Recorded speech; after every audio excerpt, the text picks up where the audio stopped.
My name is Michael Mastro. Welcome to my YouTube channel, Vastu Creations. Today we're going to look at the late chart for the late Dr. Ruth Westheimer.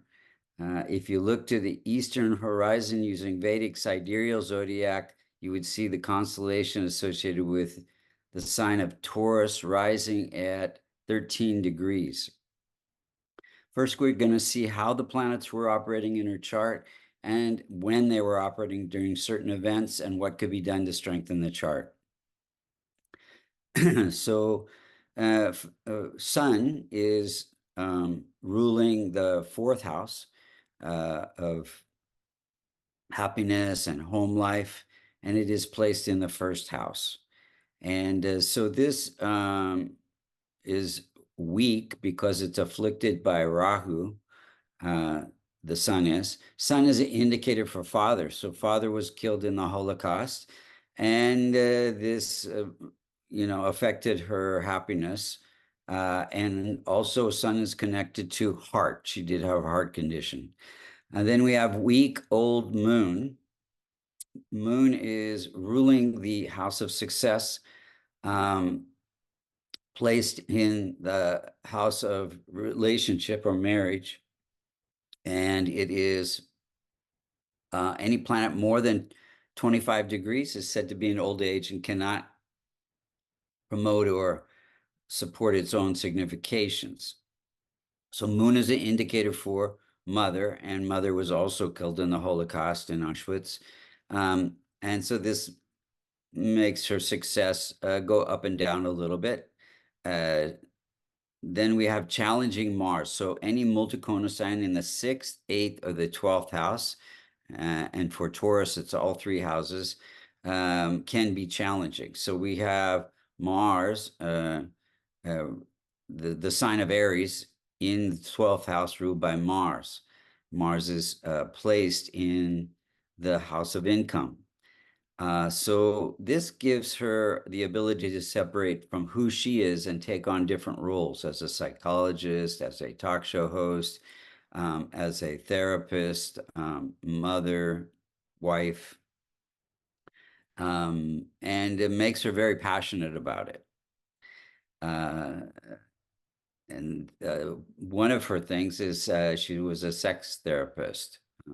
So that could be linked also to Mars. Then we have Mercury. Mercury is ruling the house of education, and it is it's strong in her chart. It's at 13 degrees. It's placed in the house of wealth and fame. So she was a great educator about sex and other things and wrote over 30 books. So this is attributed to a strong Mercury, good communicator. Then we have weak placement of Jupiter. Jupiter is challenging in this chart. You see the 9th sign of Sagittarius in the 8th house ruled by Jupiter. And this gives, and Jupiter's placed in the 12th house. So this connects, again, this ability to take on the different roles and do research into human emotions and sex to become the great teacher or therapist, Jupiter's teacher, that she became. And she also did a lot of research into loneliness. So Jupiter's sitting in the house of separation, which has to do with loneliness.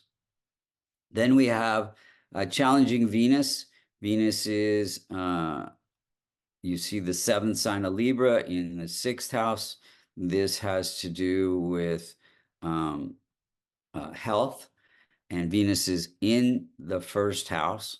And it is challenging in that it's close to the most effective point.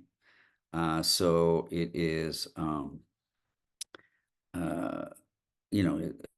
it's a big health indicator for her. Then we have Saturn.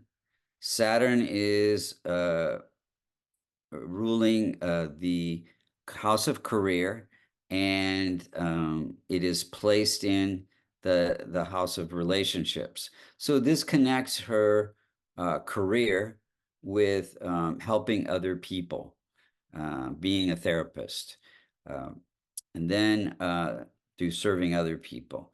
Then she has a challenging Rahu Ketu.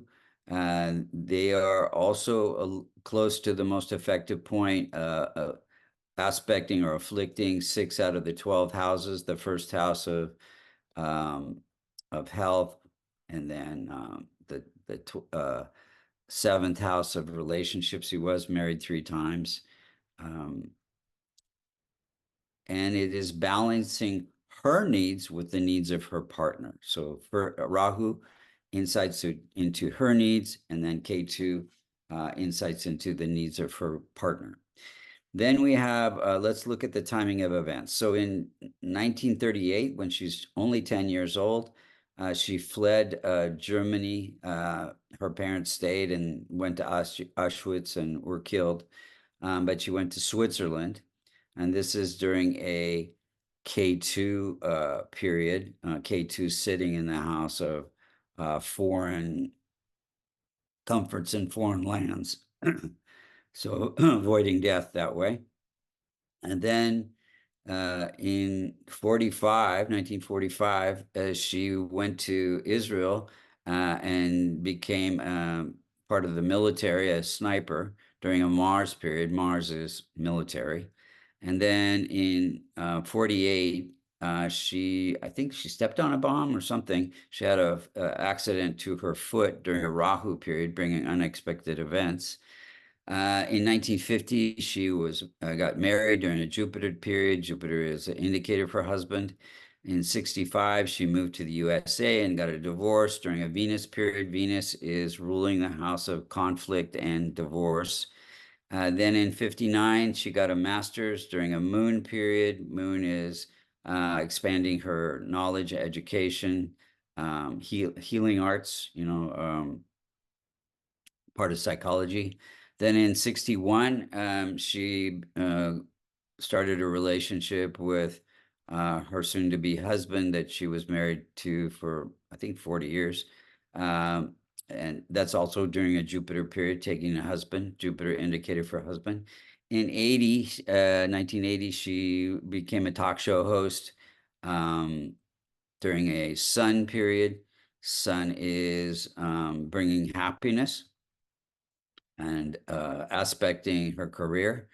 Then we have her husband died in 97 of a heart attack during a Jupiter period. Jupiter is husband. Jupiter was afflicted at that time. And then in 2023, she got a stroke. And that's during a Sun period as well, has to do with heart. And then died on July 13th, 2024, during a Saturn-Venus period. Venus is health. And you see natal Venus and Rahu afflicting Jupiter. If you look at the transit chart on the left, you see in the first house there, the natal Rahu and Venus are in the inner circle, afflicting the transit Jupiter in the outer circle. And Jupiter is ruling the 8th house of longevity. So what can be done to strengthen the chart? Well, she was already, involved in with her temple and lots of charities that would be transforming Venus, Jupiter, and Mars, as well as Rahu and Ketu. And the rest of the planets could be strengthened with my favorite remedy, a kavash, which is a silver locket containing a devata, yantras, and mantras for her benefic planets. If you'd like to get a kavash, a reading, or learn Vedic astrology, you can go to vastucreations.com. Thank you so much for listening.